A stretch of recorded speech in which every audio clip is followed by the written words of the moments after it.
So I would like to introduce Bill Bruner, who is the Director of External and Governmental Relations here at the laboratory, who will introduce Mayor Quan.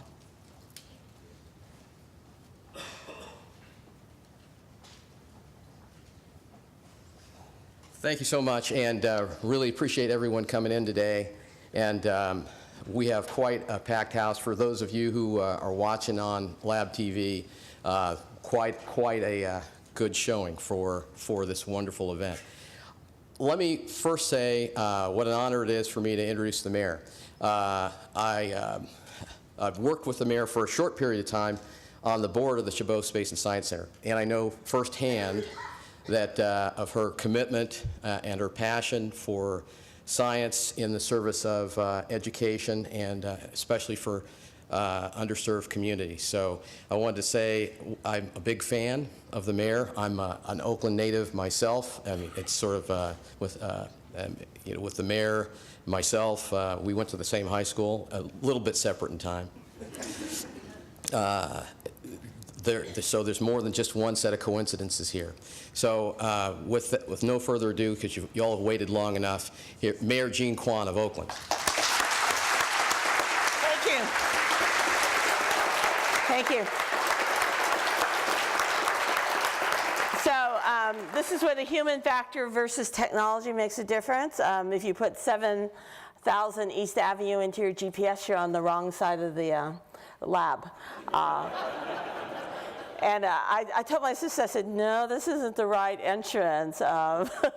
And she we found the intersections, and we were able to program that in, so I really apologize. So first of all, this is a very interesting event for me. As many of you may know, that my family started out in Oakland and moved to Livermore and ran the Yin Yin on First Street when I was very young and growing up.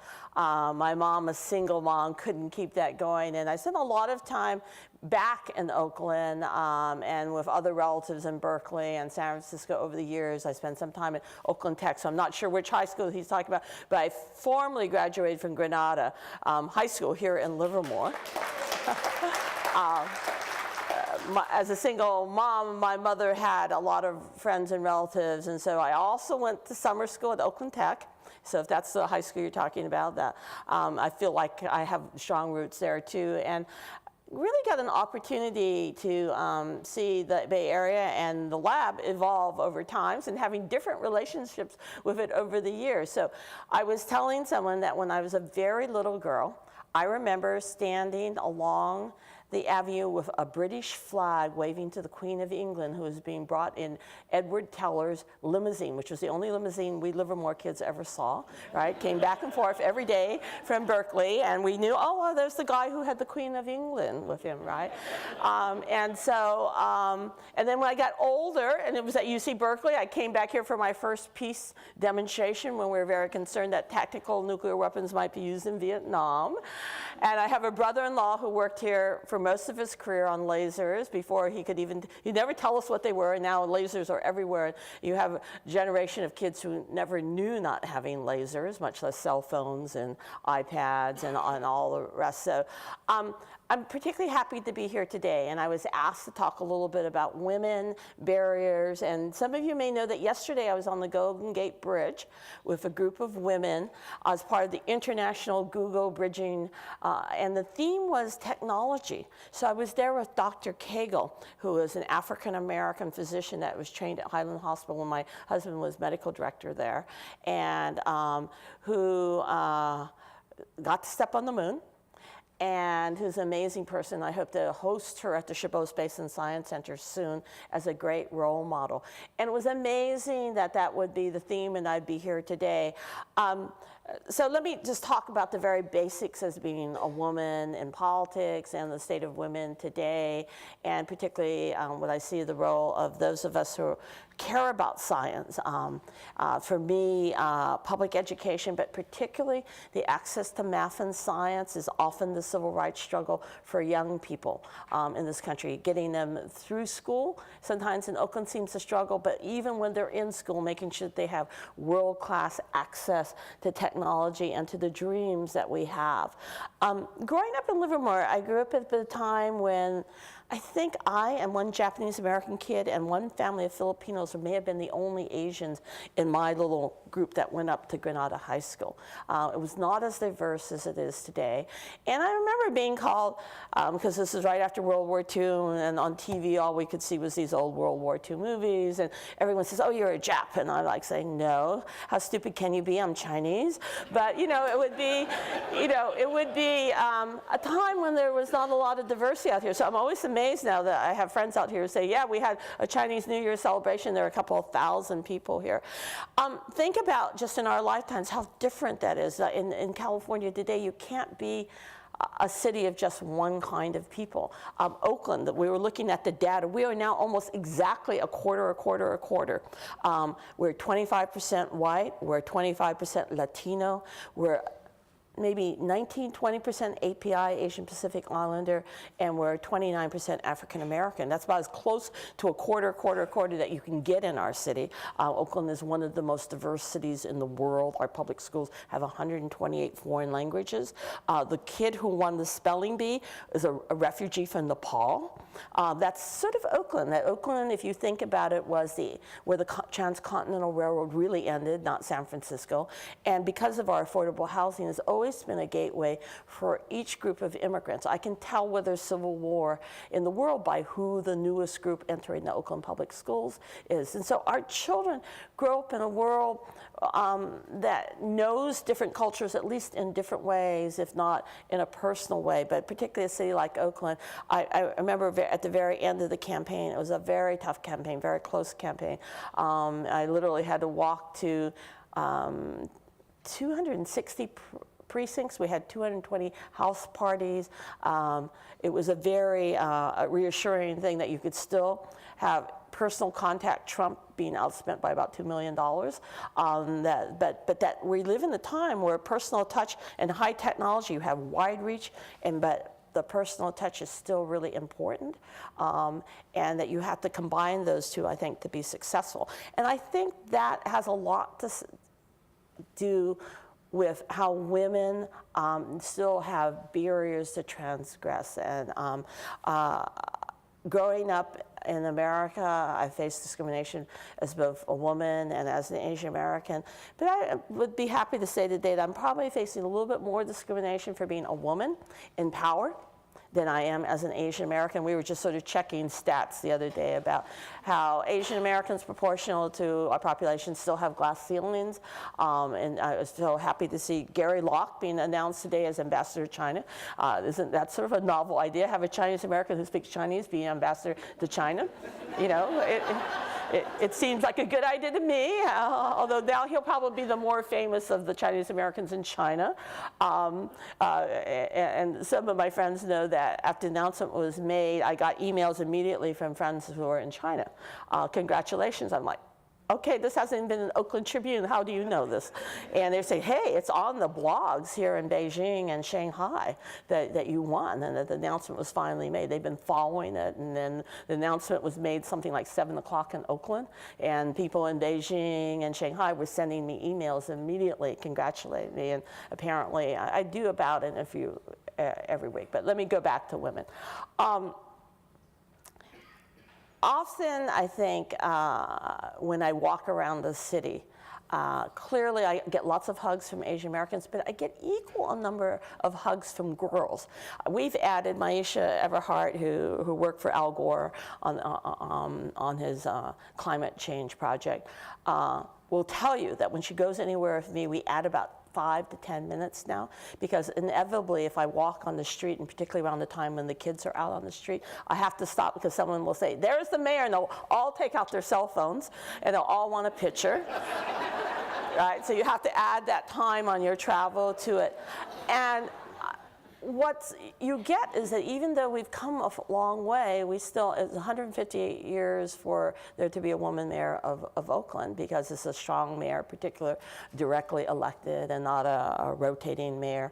But clearly that for women they're still waiting for their first woman president. I was a Hillary Clinton delegate, but happily also worked for Barack Obama. It was a tough call for a lot of us who are minorities and women, which one we were going to support. Hillary, and I was a Clinton appointee in education, so knew her very well and was happy to endorse her, but also understood the history that was being made when Barack Obama became president, just as he returned the favor, although I don't not in quite as personal a way, by inviting myself to the White House. And that when my husband refused to go, I turned to Ed Lee, because I knew that when I won, that it was a victory for Asian Americans, particularly in San Francisco. San Francisco, for you, those of you who may know your ethnic history or Asian American California history, which my husband and I helped found at Berkeley, San Francisco was the origin of some of the worst anti-Chinese legislation.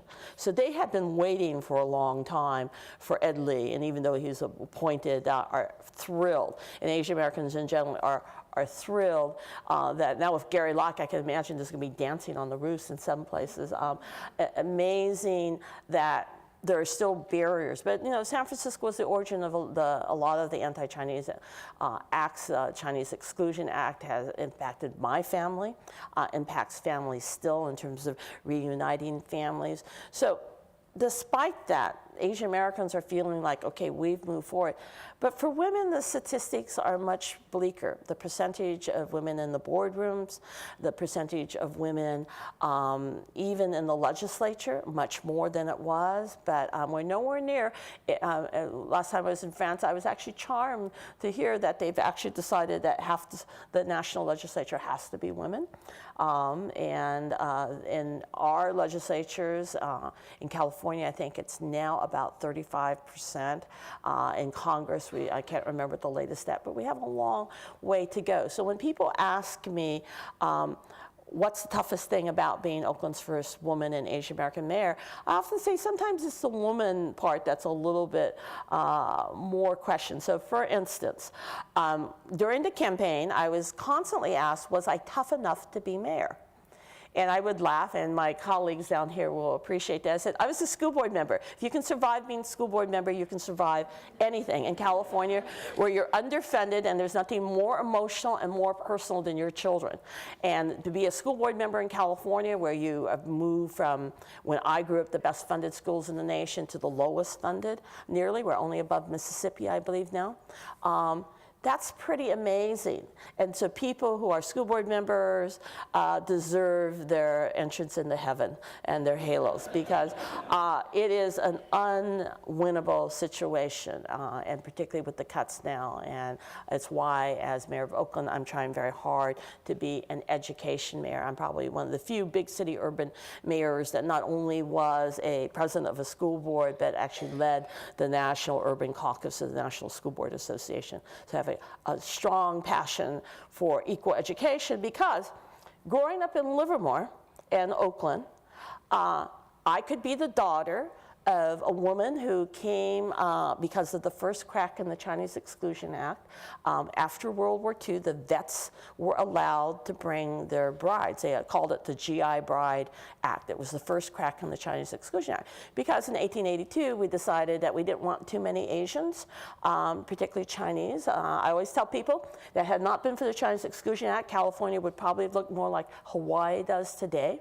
But the restriction of immigrant Asian groups changed the composition of the state, allowed immigrants from Europe to come from the east on the Transcontinental Railroad, but pretty much slowed down and stopped the immigration of Asian groups. And after the Exclusion Act, each group sort of got a few people here, and then they stopped off immigration for the Japanese Americans. Then they tried, because you always needed farm workers, right? Then they tried the Filipinos, and they tried people from the Middle East, but after a certain amount got here each time, the immigration would be closed off. So the first crack in the Chinese Exclusion Act was for women, and the reason why my family, even though we'd probably been here since the 1800s, that's what I'm going to do when I retire. I'm going to try to go through all the new microfiche immigration documents and find out. We knew that my great-grandfather was here, because my great-grandfather literally is the one who led us to Oakland after the San Francisco earthquake. He got on a ferry with his 3 sons and immediately started the process of saying that those 3 sons were born in the United States. And that then from then on, the children of citizens are always citizens wherever they're born. Started the pattern of going back to China, getting married. They were not allowed to bring their wives, but they could bring their children. And so in a pattern not like what's happening with Mexican Americans today, the sons were all brought over when they were about 13 and old enough to work. And my mother became the first woman in our family to come because she was the wife of a GI of World War II. And she was 42 when she came. And I must have been a big surprise. All my siblings are born in China. And so culturally, I sort of bridged the two worlds of being in a world from China and also being an American here, growing up in the Valley and in the urban areas of the East Bay and San Francisco. But my mother was widowed when she was 5, when I was 5, and she couldn't read. They didn't educate girls in those days. And we had no English materials, and this is when my love for libraries came, because the Yin Yin's 2 blocks from the old Carnegie Library. And every day I could go to the library, and every day I could read. And the world was open to me through that library. And it's why I have a passion for math and science today, where I'm heading here. So let me finish the story. So I could be the daughter of an illiterate woman, because she was just never really learned English that well verbally, studied a little bit, enough to write her name, enough to get my sister over here later as an immigrant. But you could grow up in California and be the daughter of an immigrant who was very, very poor, go to the best university in California and become the mayor of Oakland. That's not unlike when Barack Obama said he had a very American story. I always feel like I also have a very American story.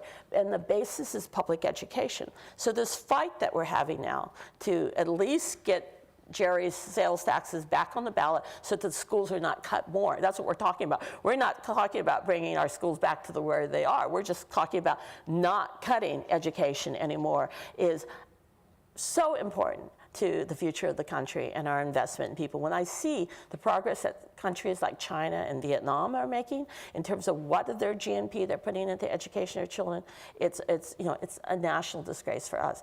And there are pockets of poverty in the state, and that's why I've been leading the fight against the cuts and redevelopment in enterprise zones, because the legislature says, well, does it really matter if it happens in Livermore, if it happens in Oakland? I absolutely think it matters whether it happens in the poor urban areas, because part of the American dream is to give everybody an equal education and an equal chance. And to have that equal chance, you have to deal with the discriminations of the past. And so, yes, it does matter if we have an enterprise zone and that we have a little bit more advantage to employers who hire kids from East Oakland. Why? Because today, it's like a national disgrace that in areas like East Oakland, only 30% of the African American men are graduating from high school. And that in general, that the dropout rate and unemployment rate for African Americans and Latinos is much higher than for the rest of us. So getting back to women, we know that particularly for minority girls, there are not a lot of role models. And so that's why we're very proud of those of us who work in the Chabot Space and Science Center, because we did some of the first research on, first of all, how to teach math and science to girls, and secondly, how to interest minority students in particular. And we've consecutively gotten grants for now, I think 6 or 7 years, from the National Science Foundation on how to teach math and science to girls. And it's become so successful that FIRST is spinning off of the Chabot Space and Science Center and is now selling a major curriculum unit to the Girl Scouts of America. So we're very, very proud of that work, and we know that places like Chabot Space and Science Center bring a different, more international approach. So I've chaired 2 major exhibits at the center that went on national tour. One was Dragon Skies, where we brought the astronomical instruments from the imperial city in Beijing to talk about their contributions. And the second now is Maya Skies, that's there, that talks about the science in Chichen Itza. Now, so why is that important? Partly because it gives you a different face of science. We're very Eurocentric still. I mean, the Chinese and the Mayan astronomers were tracking the stars and the planets way before the Europeans. And so that little sense of, hey, this is, when you look at the heavens, they belong to everybody. And so maybe it's not the Milky Way, maybe it's the Silk Maiden, and maybe that's a bolt of silk and not a river of milk.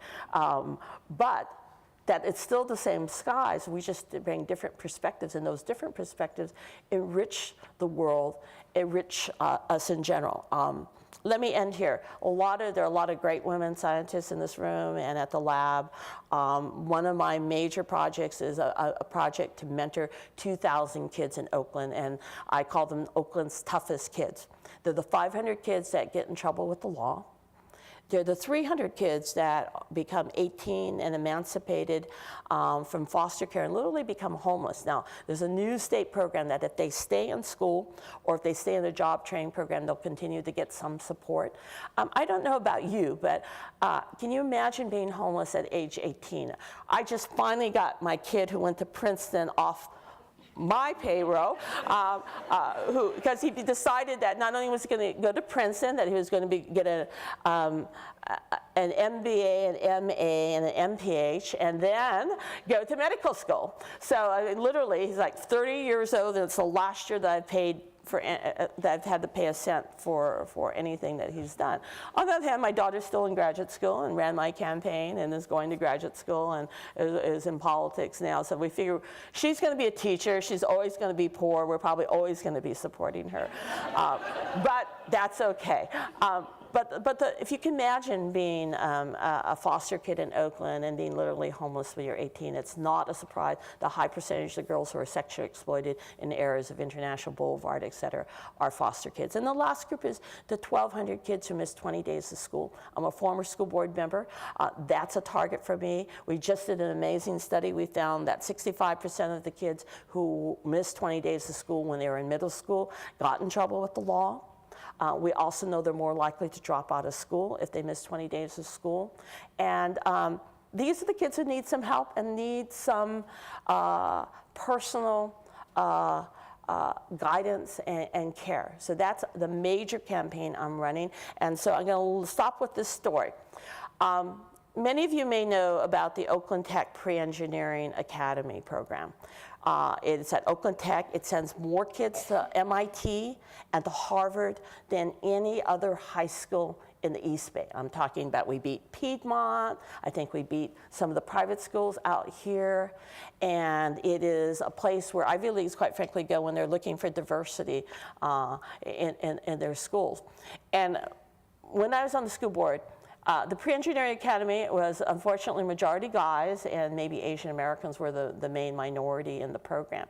And so I worked really very hard at middle school to get girls to take more math and to get more interest in science. So when I was showing the Secretary of Education during the Clinton years through Oakland Tech, I noticed finally a group of girls had arrived. There was a table of girls. There were, I think, 4 African Americans, 2 Vietnamese, and 1 Latina at this table. And so I wandered over while the secretary was talking to the wonderful teacher who started that program.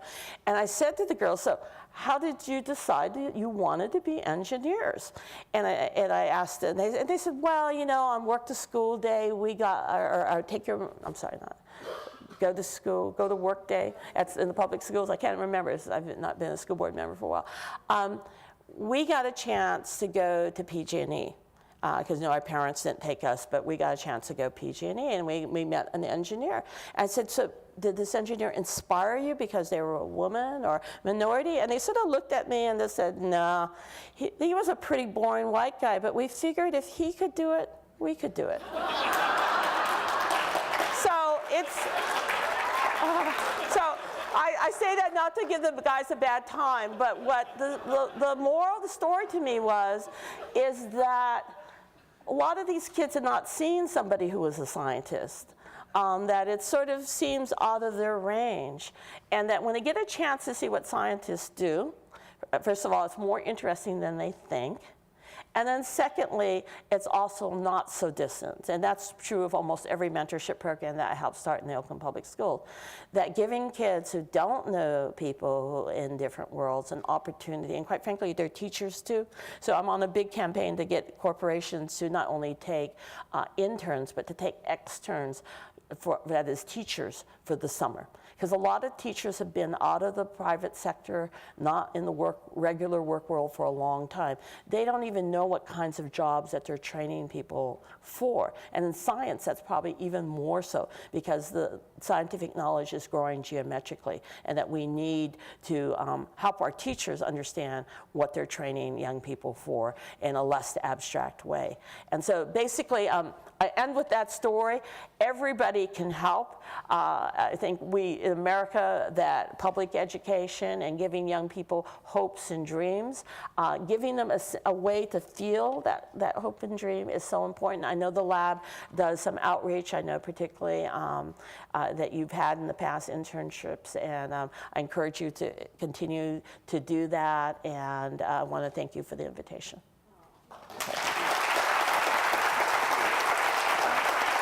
So is that it, or am I taking questions? We are going to take some questions. So by being late, I don't have to take that many questions, but I'll take some questions. No, we're going to take questions. We're going to take the time. We actually have some mics in the audience, so if you just wait for the mic, please. Questions for the mayor? Over here. Short time ago, I took a taxi to the Oakland airport, and I had, as an exception, not that I was seeing you or some other person driving in my real Oakland black person. So of course I asked her, "Oh, you have a Chinese mayor. What do you think?" And he was an intelligent person. He gave a very quick summary of your challenge for the next year. Well, they take care of themselves, but they don't mind working hard for what they want. How will you take care of these two things and instill the positive and take care of the negative? I hear that question because you went on the mic. How do I take care of other things and yet take care of myself too? Is that? Can we give him the microphone so I could really actually hear his question? Can you speak right into it? His comment on the Chinese mayor was, as a black person, they take care of themselves. But they also don't mind working hard for what they want to achieve. Oh, he's talking about Asian Americans? Well, about you in particular, yeah. One of the problems I'm having actually in hiring a city manager is that several of the candidates was thinking like, can I keep up with you? And I said, I'm a pretty intense person. I am that, I hate this new book that's come out, The Tiger Mom, but there is, because I don't think that works. It is true. I had a mother who, the first time I had an A-, said, so how come you got the A-, even though I had straight A's? That's true. That's part. Chinese parents tend to have these very high expectations for their kids. And we don't particularly, culturally, they don't actually care if we're smart or not. They actually care how hard we work, right? My mother always thought that being a smart girl actually was going to get me in a lot of trouble, and she was right. She cared more about whether I cared about the family and whether or not I worked hard. And so work ethic is definitely a very important thing for every child's success. And whether it's my African-American friends or Latino friends, when we go to schools, we try to tell kids that. It's like, you think you're really smart, you may be, but it's really often how hard you work that's going to determine where you finally end up. I have a philosophy in public service that I don't ask people to do things that I'm not willing to do. So if I believe a neighborhood should be organized, I've been spending pretty much at least a few hours each week in neighborhoods, knocking on doors. As mayor, I've adopted 3 what we call beats. The city of Oakland is divided into 57, and now we've changed it to slightly larger beats, 40 beats. And I'm adopting 3 beats in the toughest neighborhoods. Literally this weekend, if you saw any publicity at all on the Oakland Tribune ran a story about my town hall meeting in Havens Court area. That is the toughest beat. It has the highest murder rate, highest dropout rate, highest unemployment. That is the #1 toughest beat in Oakland. So I'm adopting it as my personal beat, because when I was a city council member, I went to all the neighborhood council meetings and organized neighborhood council meetings where there weren't in my beats. I had 8. As mayor, I can't quite have that many, but I've decided to take 3, 2 in deep East Oakland and 1 in West Oakland, and maybe I'll semi-adopt 1 in the Latino community in Fruitvale. We haven't decided. We'll see how I do it with the first 3.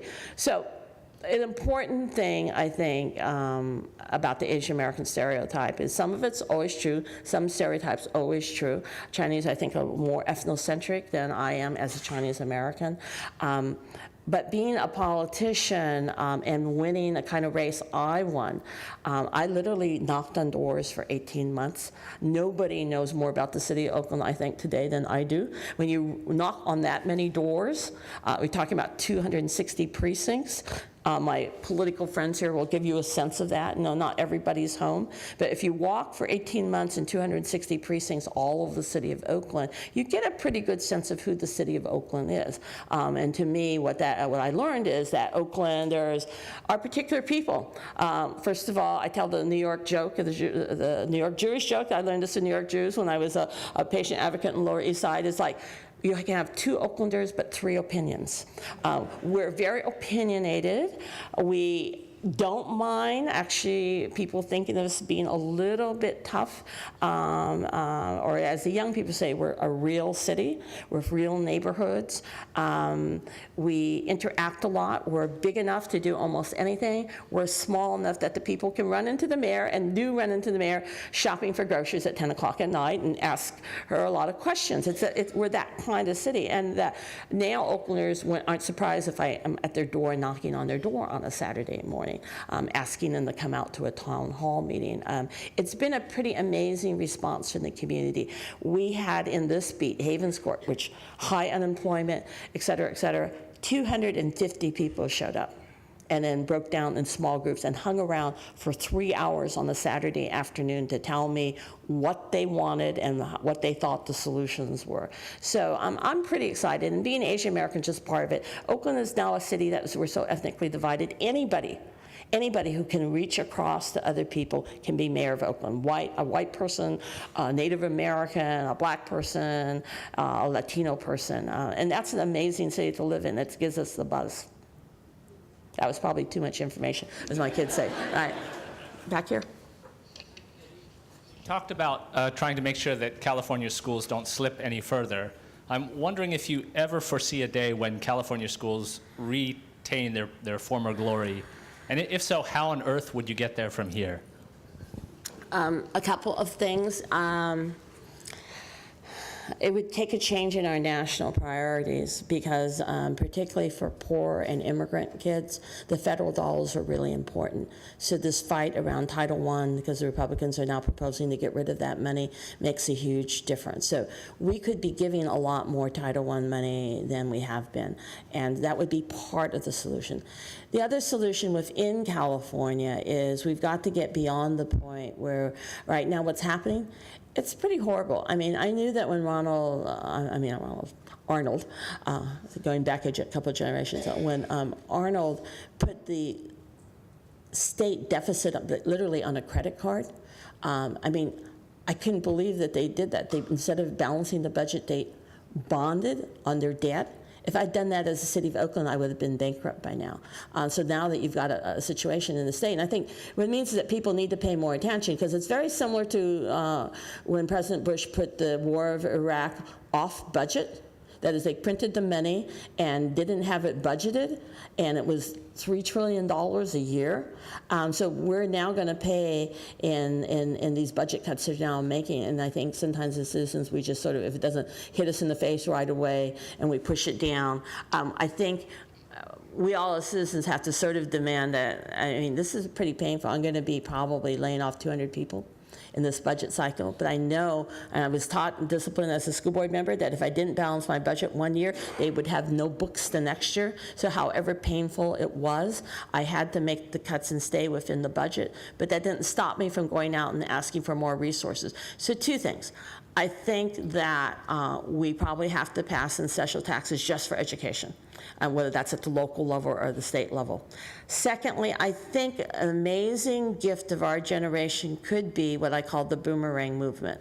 I'm hoping that many, I mean, the people who put me and Barack Obama into office were a lot of retired boomers.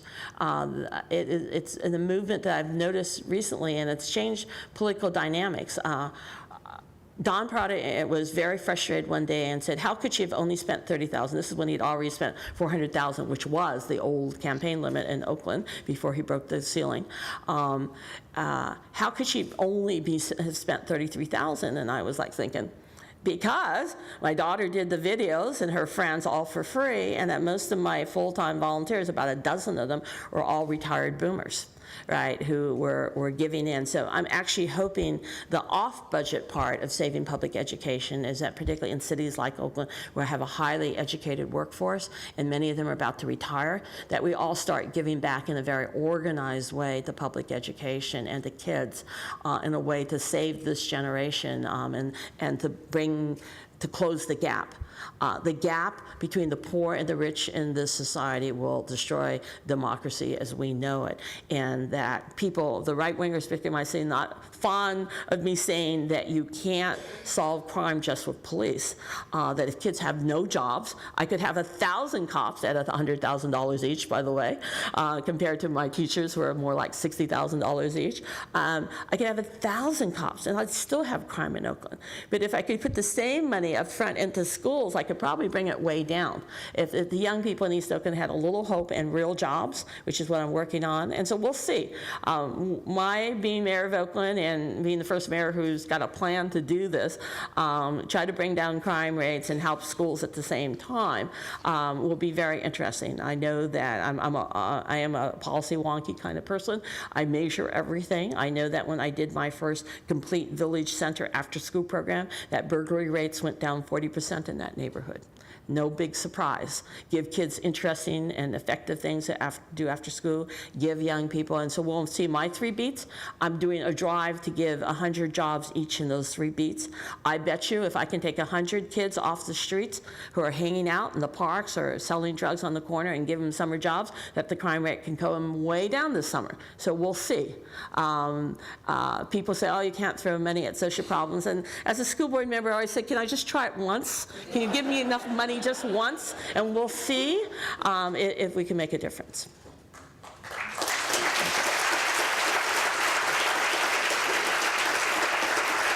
All right, are we done? Okay, we'd like to thank the Oakland Mayor for coming and the Livermore Mayor for coming and our other honored guests. Thank you all for coming. Thank you.